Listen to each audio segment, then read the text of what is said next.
place his spirit isn't. I was just thinking, his presence is like everywhere, like his blessings are everywhere. Like Jesus' blessings are everywhere upon us. And as we were talking about like the difficulties and the challenges, it's like just reminded me, his presence is through it all. Like even in the suffering, like he is there, he is with us. And I think as I speak today a bit about my journey, I just want people to think about that. Is he in those places which are the hardest to reach? Those secret places, those places only you feel, that fear, that anguish, when everything is out of control. Is he still there? Or is it only in places where you really feel his presence? So just want you to think about think about that question. So I was thinking of where do I start on my journey, on my testimony. So I thought I'd go back to the beginning, my first memory. And my first memory is I was on holiday, I think I was 3 or 4, and I was at the bottom of the stairs, and there was a piece of Lego, and I swallowed the piece of Lego. I remember it was a traffic cone, and it got stuck in my throat. And I realised, gosh, this is serious. That's a dramatic opening. So I ran up the stairs, and I remember seeing my parents like in shock. I'd never seen them in shock before, and I realised, gosh, I can't breathe. And so they were panicking. My dad like turned me upside down by my feet and was shaking me, and then my mum did the Heimlich, and I could see I was getting close. This is really bad. And then my mum put her fingers down my throat and pushed the piece of Lego down. And I remember the breath of like that breath of life. And so that's my first memory. Which I hadn't really thought of that before. My first memory is being saved by my parents, them saving my life. And then there's pictures of my parents here. So that's my dad when I was about 2. And he was great. My dad was great up and like he was there for me. He was a teacher. Yeah, he's retired now, and took him out last week to Westonbirt, so we shared some time together. So I love him a lot, but it wasn't always easy until about 9 or 10. I have good memories of my dad, and then we went to New Zealand for a year, and he was never the same after that. Like he got really depressed. He was depressed for about 6 or 7 years, but I didn't realise. So in my teenage years, he really wasn't there. So I ended up really feeling like he wasn't. I just stopped speaking to him really, because I felt when he spoke to me, he was like a teacher. He'd be like, "Christopher, dinner's ready. Come downstairs." A very kind of posh English, like public school voice, and I just stepped away.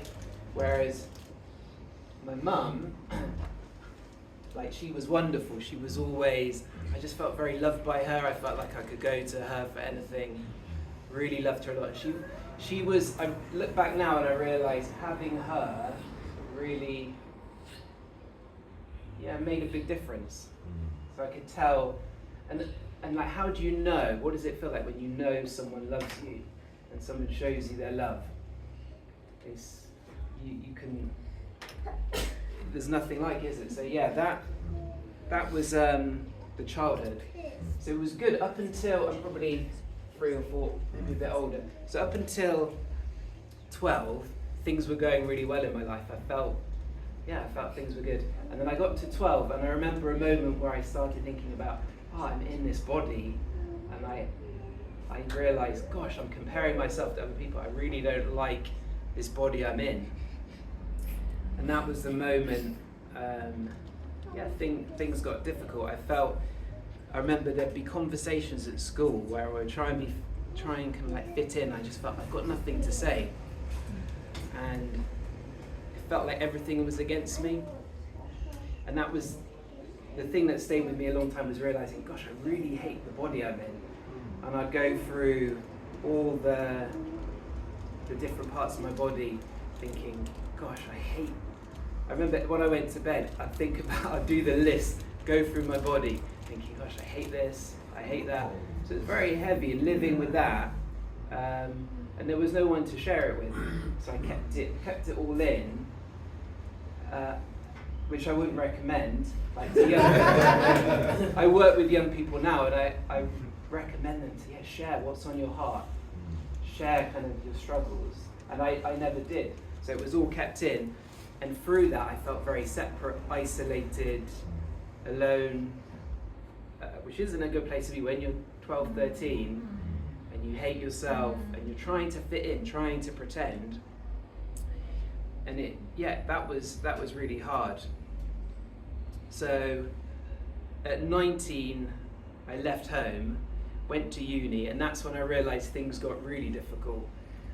And just making bad choices, and I was drinking quite a lot, taking drugs, doing things which just led to really bad mental health. And I remember after about 6 months at uni, I just felt I cannot cope.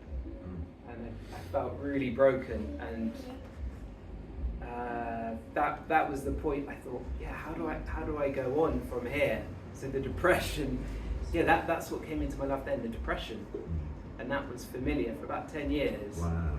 So I couldn't, like my dad's depression, I felt like I picked that up, and that was really difficult. So I went on antidepressants, and that was a long thing. For about 10 years I was on and off antidepressants, and that kind of allowed me to get through uni and get through jobs. But I realised I didn't want to kind of be on antidepressants forever. I didn't feel like, I felt like I was hiding a bit of myself and suppressing. So the breakthrough, and when I was writing and thinking about this, I thought like life's full of doors. You know, in life you have like, you can knock on doors, and like some doors you come up to, you think, should I open this one? Some doors make a big difference, other doors don't make such a big difference. And one door was the door to my lecturer at uni. So I did psychology, and I did transpersonal psychology, and he was different to all the other lecturers. He was very relaxed and chilled. He used to smoke roll-ups in his office, and he'd speak about his journey of he'd had this spiritual awakening, and I thought, right, he is different to all my other lecturers, and I warmed to him. And one of his homeworks was to meditate. So I took that on, I went home and meditated. And when I meditated, I felt, I realized I can come out of this mind, this thought pattern which is torturing me. So that was the breakthrough. I realized, there is a way out. Right. So just that space of coming into my breath, my body. So that was the breakthrough for me, thinking, maybe there is a way out from this, using like a spiritual dimension. Is there something more to kind of this body, my mind, my desires, my thoughts? Is there more to this life? And that was the start of kind of, is there more? So that was the journey, the start of the journey from is there something more?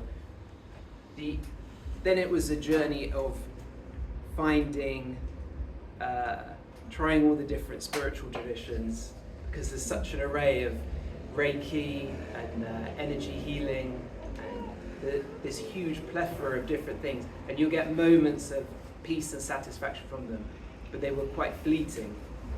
So the breakthrough, well, it wasn't a breakthrough, but the next door that opened was Buddhism. And going on retreats, there was a place called Gaia House. So, Nick, if we get a photo of the door up, Matthew 7:7. So yeah, Gaia House is a retreat centre. Actually, no, not that one yet. That one, yeah. That one. So that was the a journey I started on. So Gaia House was a place where a retreat place where you could just go and be still, and I found being silent just gave me such an amount of peace. Why is there a cross if it was a Buddhist thing? I don't know. Yeah, that's too soon as well. That's not the right photo, is it? That's not the right photo, No. yeah. No. So You're messing it up. No. yeah, Yeah, don't worry about the photos yet, Nick. So I realised I loved silence, and I loved being still and meditating, and I found that was a place where I could find real tranquility and stillness and peace. And I remember I'd shut the door, and it was just so quiet and still, and everything was just felt perfect. And it felt like I could escape this world around me and go somewhere which was tranquil and still. So that was the place, that was kind of my sanctuary for maybe 10 years, thinking, this is the place for me, this is where I can find fulfillment and joy. And that was the journey. And then I moved into a Buddhist center in 2010. That was another kind of big step where I really took the Buddhism on and thought, yeah, I'm really going to go for that. And I was thinking, perhaps I could be a monk. That really appealed to me. Like I could take up the robes, but have like a monastic life and escape this world, because I was still really suffering and finding life so challenging. But it felt like that was an escape. So I realized, actually, I'm not going to go down that route. So I came out of the Buddhist center, and then you can put up the picture of the Matthew 7:7. Yeah, so someone invited me from work to church. Has anyone ever invited someone to church? Yes. Yeah. What was it like? Was it difficult?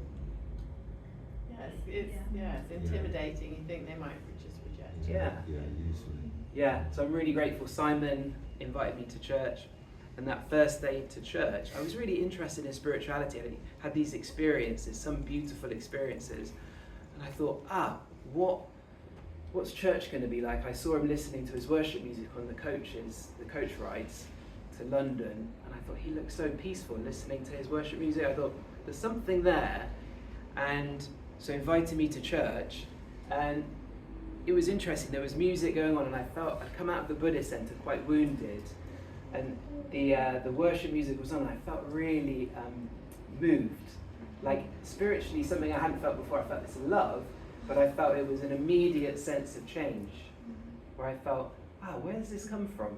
And there was someone I was struggling with, and I saw them in a completely different way. This love overflowed, and I felt this, a real sense of closeness to Spirit, God's Spirit. So that was the journey. So that door opened, and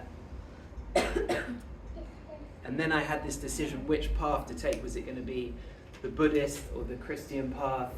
And that I really struggled with, because I was very invested in the Buddhism, but I didn't know which one to follow. So I started doing both paths. And in that got quite confusing, because they have similar things. They both share kind of like this importance of moral self-restraint. So it's almost like dying to self, not getting caught up in the flesh, but laying that down. And then they both promise a way out, and end up dying to self. So, and interesting, I'd really recommend people, if you don't, like have a diary. So write down kind of everything that's happening, experiences, because I was looking over my diaries the last weekend, thinking, actually, what happened? And it's great to look back over the last 20 years and see, like, I was such a mess back in, I was so up and down. And that's when it really, for some reason, the next 4 years, I was just plagued. One of the diaries I had to get rid of from 2012 to 14 because it was so dark. Wow. Like I was reading what it was like, I want to destroy this body. I hated myself. Like, really, I could not live with myself. When I looked in the mirror, I despised myself.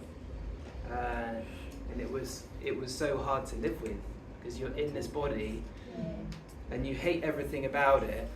I hated going outside, people seeing me. I thought everyone was judging me. So I ended up, I'd go to work, but inside the night before, I'd just be thinking, I just want to end it. So I couldn't, all I was thinking about was ending my life. And it was a horrible place to be in. And so I had body dysmorphia, which is a kind of obsession over a certain part of your body or parts of your body. And that is awful, so hard to live with. So that was tough. Then the unexpected, so the breakthrough came in 2016. So there's a photo there of, this is the prayer room. So the door there. Yeah. So it was in that moment, a friend had said, why don't you come and do a retreat at Brennan, which is a Christian retreat centre. So I did a week there, and on the last day, I went into the prayer room, and a lady there prayed for me, and I prayed for her. And it was in that moment that I really met with Christ. And I had no idea it was going to happen. She prayed, and then I prayed for her, and I saw her children. I hadn't seen her children before, and I saw her. Well, as family. As a vision. As a vision, and I saw just this love around them. And in that moment, just seeing how much she loved her children, but how vulnerable the family was, just being in this life, and there was a love surrounding them, this greater love, this beauty. And in that moment, I realized, yeah, there is a God. I've never felt love like this, and I just started crying, and all the pain from that 30 odd years was just pouring through. And I knew, because I never felt that love before, it was just overwhelming, so it just came out in tears and emotion. I could feel it leaving me, like this pain and this hurt, it was just really pouring through me. And in that moment I knew, God is real, like there is a God. And I waited, I was on this huge search, and finally, there it was. And it was beautiful. I never felt anything like it. And when I left that room, I was only in the room for about half an hour, opened the door, didn't expect anything, and then came out of the room a different person. So the whole 20 years of that searching, that 10, I don't know how long it was actually, maybe 20, 30 minutes, in that room. So that's why I love like the power of Jesus, the power of His Spirit, that it can come and change a life in such a short period of time. Right. And what did I do? I just say, yeah, Lord. I didn't have to make any kind of big declaration, but He came in and transformed me in a moment. Like He came into my body and changed, which was so unexpected. Hallelujah. Yeah. So I want to think about now what has changed since then, coming out of that door and into like a new life, born again. So later that day, I got baptized in the bathtub. So it was a full like conversion and then baptism, kind of like in the original days. So it was, but very unexpected. And the next day I was thinking, gosh, so what do I do now? I've got a life to live. Yeah, because I was surviving. Yeah. I really did not look forward to the future. I was thinking, I have to get through another day, and it was almost like I was counting the days down, the years down. So this hope had come in. And I remember thinking, testing things out, thinking, actually, am I a better singer now? Is my maths better now? I found like my maths was better. So all these things that had been spoken over me for years by teachers, by parents, by friends, which had pushed me down, I felt they'd been lifted. So I had this hope. I had this hope of a new possibility in my life. So I was testing these things out, had more self-expression, I could share. I would not have done this before, because I'd be thinking, people are going to be judging me. They're going to be thinking, his ears look big, his head's too bold, and he's like weird, he's like looks like a freak. I'd be thinking that, and it was so disempowering that I'd just be hiding. So it's just things that I appreciate. I can be myself. I don't have to worry too much about, and actually we've all got something to share, so I can be free. The freedom was a real blessing to me, and I still appreciate that. The body dysmorphia left that, because that was probably worse than the depression. And depression has people know it's horrendous, but the body dysmorphia leaving was like such a blessing. Like I realised, actually I can like myself now. I don't have to live with this self-hatred. What a change. Yeah, that was, so I still think about that now, 9 years on, I still go, oh yeah, this I'm grateful for. I really am. Be kind face. You've got enough. But that's the thing with body dysmorphia, you just hate. Yeah, it's odd because it's almost like a delusion. It's a lie, isn't it? Yeah, it's a delusion. So 9 years on, what's happened? So many wonderful things have happened. Being part of LoveBristol for kind of 8 years. I came here soon after that time. And this has been a real blessing, being here, and this is just being able to kind of do Kids Church and share a bit more. I feel this has really helped me grow, like spiritually, and so very grateful to LoveBristol. The other things, I just love, because I always loved spiritually, like coming into myself, finding this inner landscape of beauty and stillness, and just exploring that. I always loved that stillness of touch, of being kind of sensitive, loving and beauty. And I feel like that's still really available. So I love just waking up in the morning and just being still and looking out the window and just feeling, just asking God to come in, showing me his presence, just feeling it, and sometimes just being still. So I love that sense of his presence washing over. I love worship music. And I still love crying, that sense of when the emotion comes, you feel his presence closely. And reaching out to others, helping others. I see God's love in that, like serving others, being there for people. That I see that as a sense of praise and worship to him, I think. But sometimes it's still really hard. You know, sometimes it's still really tough. And there's times I wake up in the night and I'm filled with like fear and terror, and like I don't know which way to turn, and I feel like held by something. I feel scared. That still comes up. And sometimes in the morning as well, I feel like really vulnerable. And I think, gosh, what's going to happen to my parents? Am I safe? Am I okay? Like, we all have these areas of vulnerability, and sometimes when they're magnified in front of us, it's scary.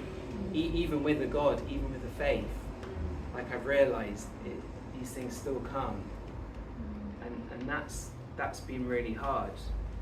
And I think what have I done that's helped with these things? Actually, I'm still in the world. It's still these unexpected things come, these potential disasters, this chaos around us. How have I managed that in and amongst a faith of a God?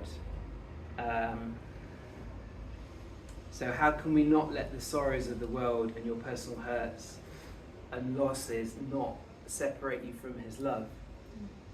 And that's been a journey I've been on. I think we're all on. How do we navigate that?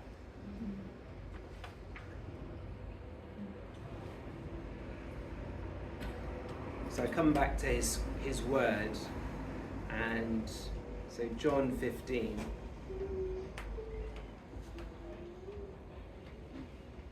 So sometimes it's simply, if you keep my commands, you will remain in my love, just as I have kept my Father's commands and remain in his love. So I was thinking about this, like, you will remain in my love. Like, you will remain. So it made me think, there's things we can do to remain in his love. And maybe, does that mean there's things we can do to kind of step away from his love?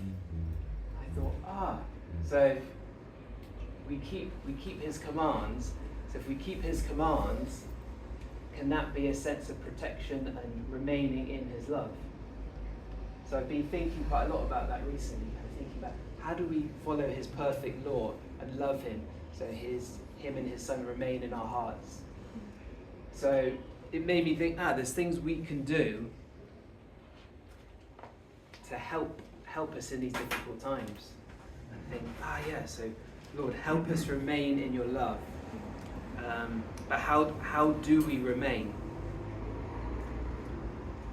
So for me, so a big breakthrough came, I think last year, maybe 2 years ago, where I was struggling with a sense of like separation from God and feeling like struggling in the world.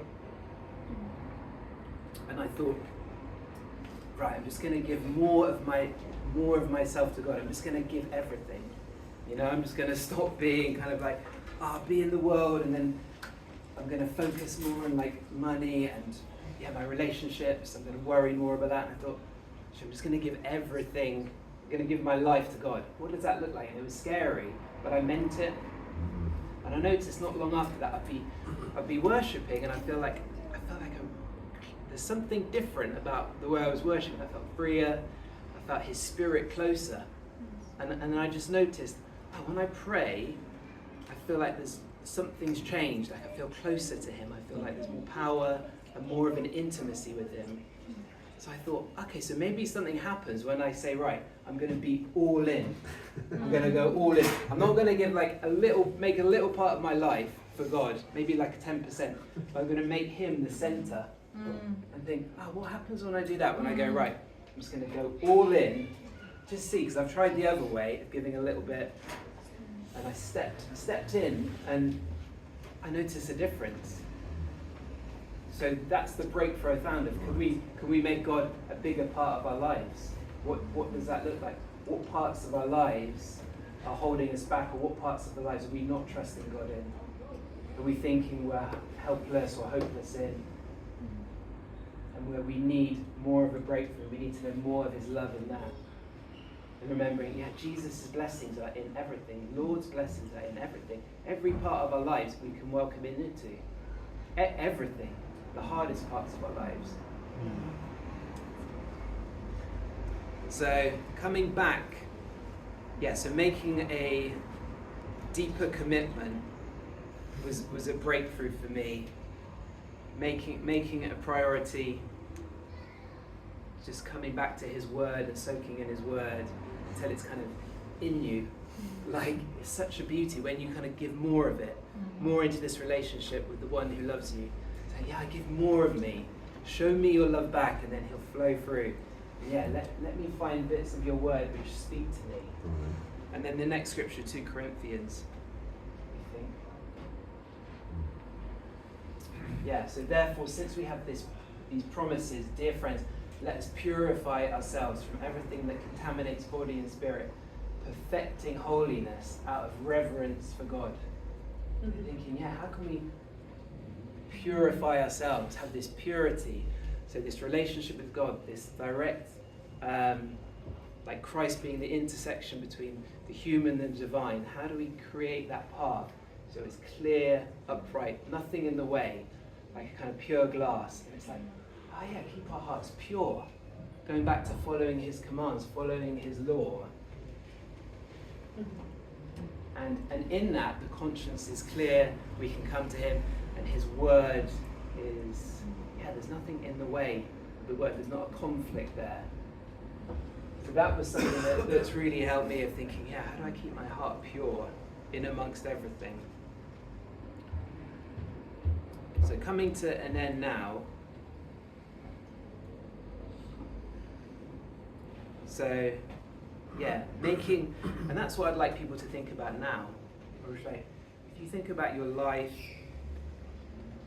kind of how's your life looking now? How's your inner journey, your walk with Christ now? If you kind of look in and just ask Jesus to show you, how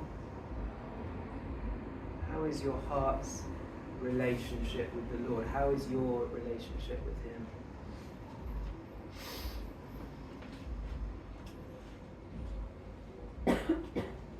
Where do you need more of Him?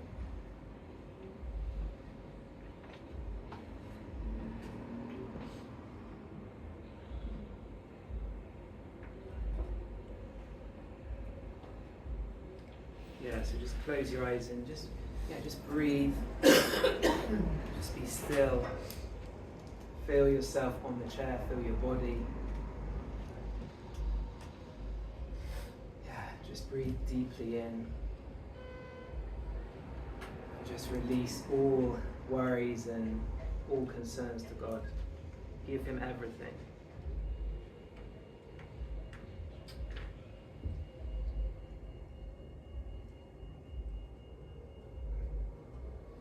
Yeah, he speaks to us.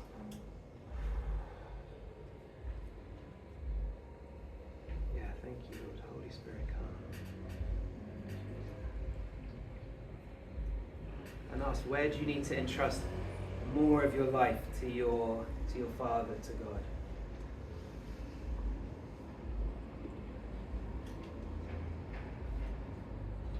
Could be your relationships, could be family, could be thought life,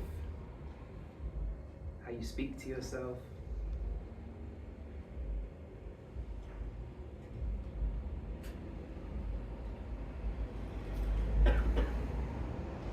Ask him to show you. If you're not sure where you can bring in more of him, ask him. Show us, Lord, show.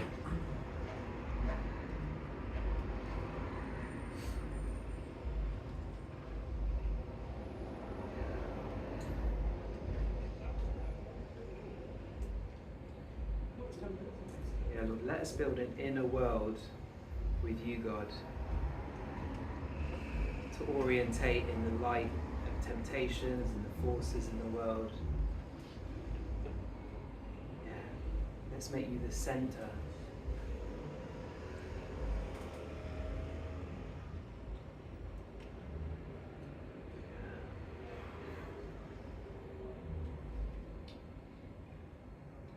Yeah, so as we just come back, just, whatever's come up and kind of been on your heart, what God's shown you. How I'd like to finish is, I was thinking in my experience, the times I felt closest to God is through prayer. When I look back at my walk, through when I've been praying for someone else and when they prayed for me, that's when I really felt God's presence the strongest. So what I'd like people to do, get into pairs, get maybe with someone you don't know, if you're next to kind of your partner, get together, pray, and then pray into those things that have come up, those areas where you feel like, I want to give more of this to God.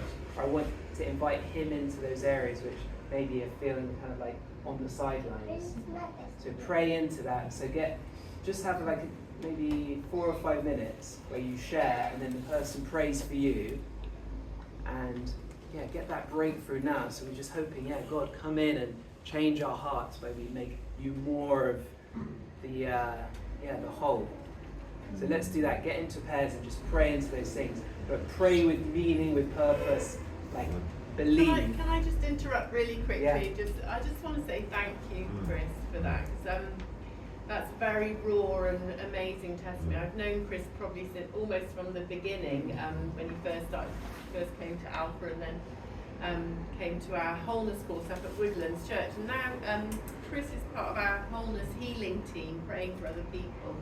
And I just feel like it's really an important part of your testimony that you would never say, is that you've really put that stuff to work for the kingdom. The sort of horror of what you went through has really given you just amazing compassion and love for people. It's really brilliant to see that as well. It's not just that it's lifted off you. You really, Chris will reach out to almost anyone. There's no kind of hierarchy for Chris. Anyone is worth spending time with, pursuing, being kind to. He leads our children's church faithfully. They adore him, and that's really lovely too. And there's just many people who come alongside, and I just think thank you for LoveBristol.